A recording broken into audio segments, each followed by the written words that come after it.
It wasn't supposed to be anything special. Another Tuesday prospecting the barren flats. The Martian dust swirled around my rover, the only company the hiss of the oxygenator and the rhythmic crunch of the tires. Then, a glint off the horizon. Not the usual shimmer of a heat mirage, but a dull, metallic sheen. Curiosity, that ever-present human curse, kicked in. I veered off course, the rover groaning in protest. As I crested a dune, the alien ship came into full view. It wasn't sleek and futuristic like something out of the old sci-fi flicks. This was a jagged mess of fused metal, one wing crumpled like a discarded soda can. Smoke still curled from a gaping wound in the hull. My breath caught in my throat. A wreck like that meant something, wasn't coming out alive. The usual protocols for Martian anomalies flashed in my mind. Quarantine, hazard assessment, report to Central Command. But then a flicker of movement in the wreckage snagged my eye. A small, reptilian form lay sprawled near the smoking gash, its limbs twitching spasmodically. Fear warred with a primal urge to help. This might be first contact, and leaving a potential alien to die wasn't an option I could stomach. Overriding my safety protocols, I climbed out of the rover, my suit hissing as it pressurized. The Martian dust crunched under my boots as I approached the wreck cautiously. The air shimmered with the relentless sun, the only sound the whine of the damaged ship. Reaching the figure, I knelt, heart pounding a frantic rhythm against my ribs. The alien was vaguely humanoid, bipedal with two spindly arms and what looked like a ridged carapace instead of skin. Its body was a sickly green, its chest heaving with shallow breaths. It let out a weak hiss, its large, multifaceted eyes flickering open and focusing on me for a terrifying moment. Then, they fluttered shut again, and the alien slumped further into the Martian dirt.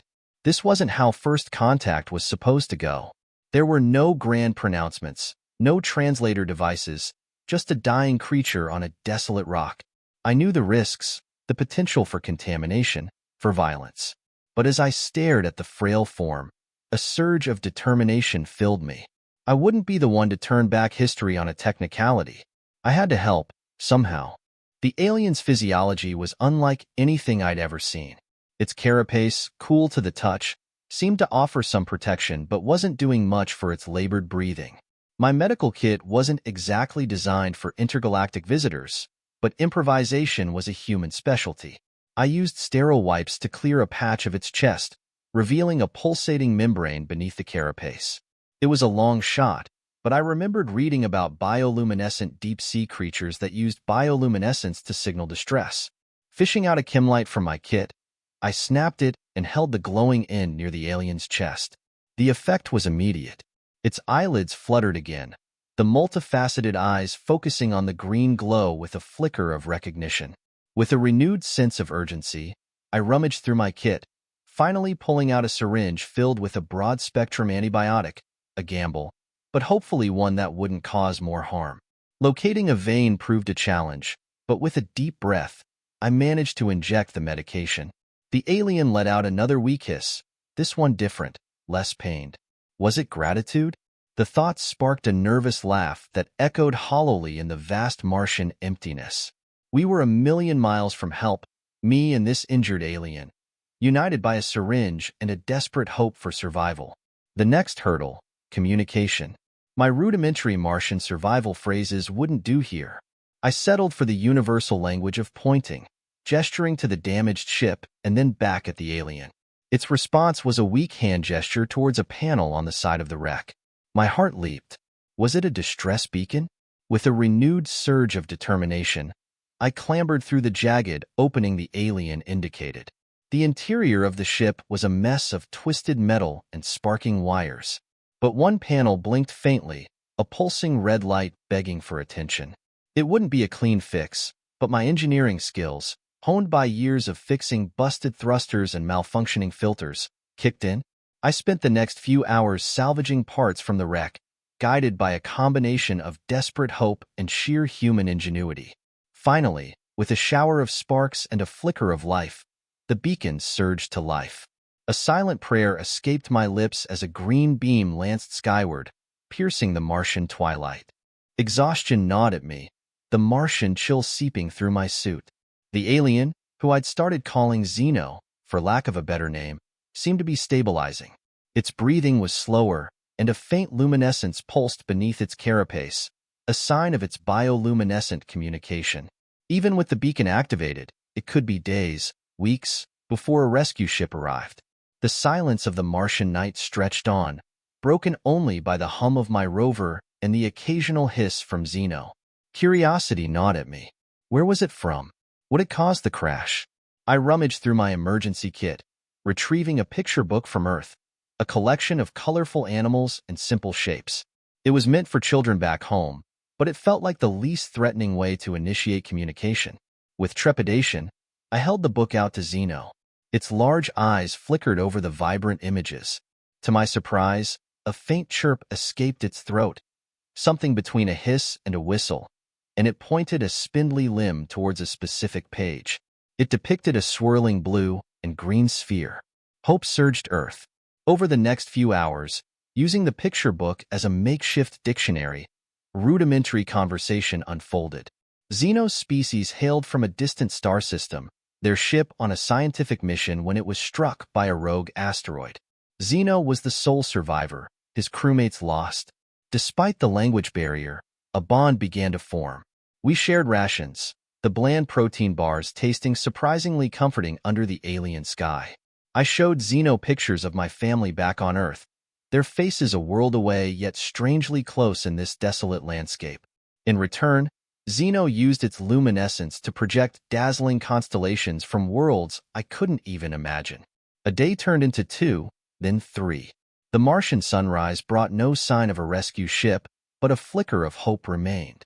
Every few hours, Xeno would crane its neck, its multifaceted eyes scanning the vast Martian expanse. Finally, on the third morning, a faint hum echoed in the distance.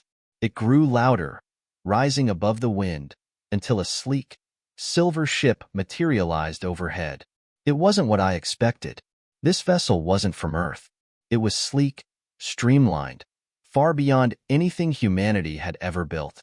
Relief washed over me, tinged with a bittersweet pang.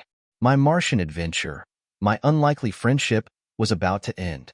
The alien ship descended with an eerie silence, unfolding from its compact form to reveal a crescent-shaped landing craft.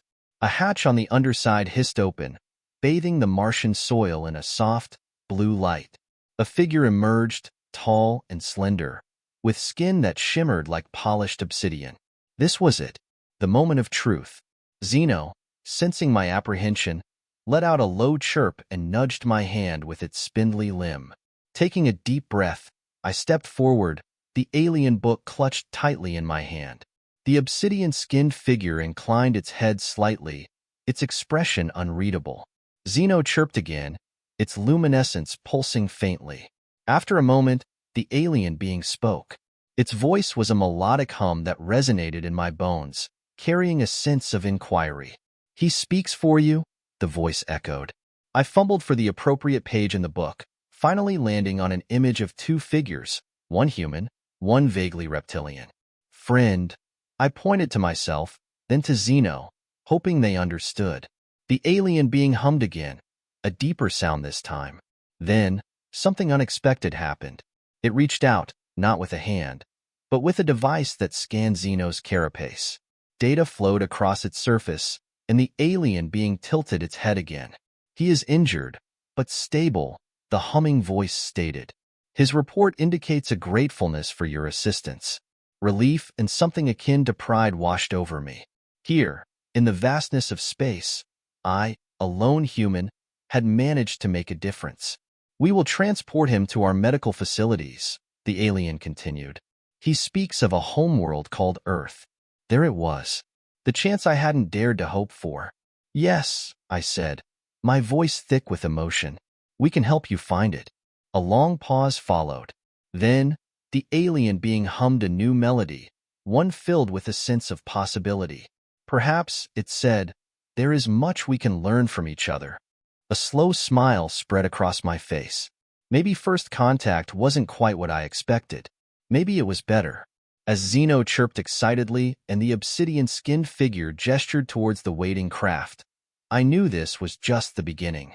The Martian sunrise, once bleak, now held the promise of a future far more vast and wondrous than I could have ever imagined.